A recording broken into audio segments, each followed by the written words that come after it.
Heyo people! Better late than never, right? Lance got a rework back in late June this year, and I finally have the time to bring you the deets. Unlike Bow, most of the skills actually keep the same names, and some keep their icons too, but all have revised animations. So let's start with the skill comparisons. The old Soul Strangler had no base effect.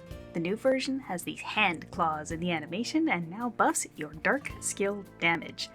The old Sacrificial Lance could be used out of combat to stack flame marks, the new one cannot, but gains a debuff for the target's physical and elemental damage on top of the original general target damage reduction. Infernal Exile is now your out of combat flame stacking skill. Previously it was a stacking dot, now it's got a higher base dot with no stacks. If you ask me why sometimes it does a normal skill and sometimes you get a big flashy tornado-like effect, I don't know how to trigger that. I couldn't find it anywhere in the kit's listed effects. Let me know if you know. Frozen Lance has been replaced with Glacial Smash. It's still a gap closer and has a freeze, but now it has an evasion reduction debuff as well. Demolition Lance has been revised to reduce total defense instead of a flat defense debuff, and also gained a debuff for your target's crit rate and crit damage. Lightning Strike, which used to be your bouncing lightning skill, is gone, replaced with Thunder Punishment.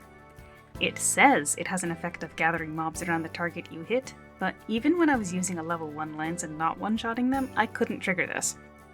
Your party buff looks the same, and it is still just defense and damage, but now it's all percent based instead of any flat.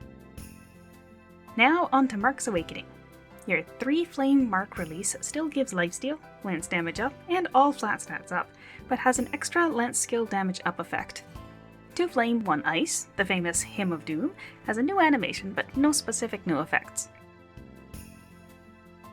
1 flame, 2 ice is still a teleport backstrike skill with up to 5 extra hits, but has a new effect where each hit does 3% more damage than the last. Finally, the 3 ice skill has the same damage reduction shield, but it's got 3 times the regen healing and 2 new effects. If you kill a target while it's active, you'll have a chance to gain an ice mark, and if the shield breaks, you get 3 flame marks. As for the mastery skills, Taser Bomb on the Dark Flame path increases your chance to get a critical hit on the target and now grants 2 flame marks instead of 1. And the Ice and Lightning path skill, Soul Hook, is replaced with Dread of Flowing Thunder, which is now your bouncing skill. It has the same range as the old one.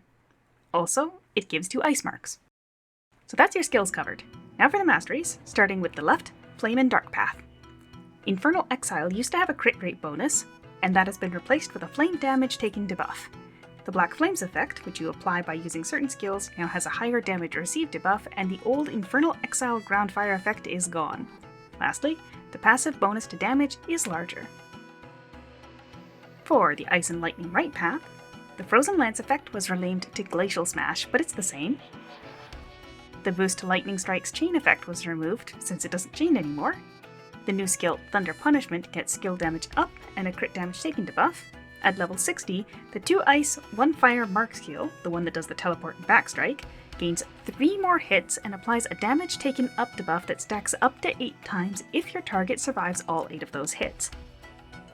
The level 60 boost to the healing on the 3 ice mark skill has been removed, but remember it just heals more by default now. And for passives, we got more crit rate boost, and the lightning skill boost has been replaced with a skill cooldown reduction buff. And finally, we're talking Envoy nodes, so if all you wanted was to see the differences, that's done and you're free to go. But starting in the center, there's no change to stats, but the old stacking crit rate and damage buff has changed to only need 3 stacks to max out the same amount of buff instead of 30.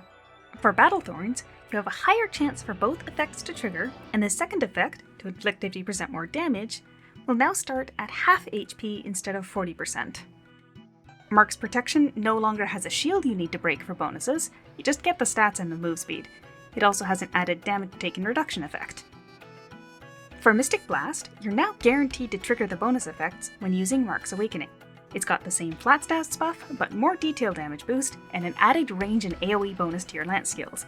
Also, it now increases the duration of the 3 flame or 3 ice mark skills. Phoenix Flare, the HP and defense buff, is replaced by Imprint Battle Mark. This activates in the same way as Mark's Protection and is a crit damage and accuracy buff. Killer Instinct, which was a chance to increase crit cap, is replaced with Thundering Tundra, which passively buffs your ice and lightning damage and, on attack, boosts damage cap. Also, Glacial Smash and Thunder Punishment skill damage. But it lasts 10 seconds and can only be triggered once every 20 seconds, so you've got 50% uptime. And lastly, Firepower was a flame skill damage and boost for Infernal Exile, but it's now Midnight Ashes, which is basically the same as Thundering Tundra was, but for the other two elements. Dark and Flame skill damage, and Soul Strangler and Infernal Exile skills boosted, but only for half the time. Lastly, Infernal Exile skill nodes now reduce skill cooldown. You can probably tell by the gameplay in the background, but I haven't played Lance regularly for quite a while. To me, it seems like the Lance rework only really slightly adjusts how the class plays, as compared to the Bow rework, which completely changed the way that the class functions. Generally, I think it's a lot easier to say this is more of a simple buff with visual changes. I am curious as to how people feel about it, especially people that play Lance regularly, so please let me know in the comments. Otherwise, thanks for stopping by, and we'll catch you later.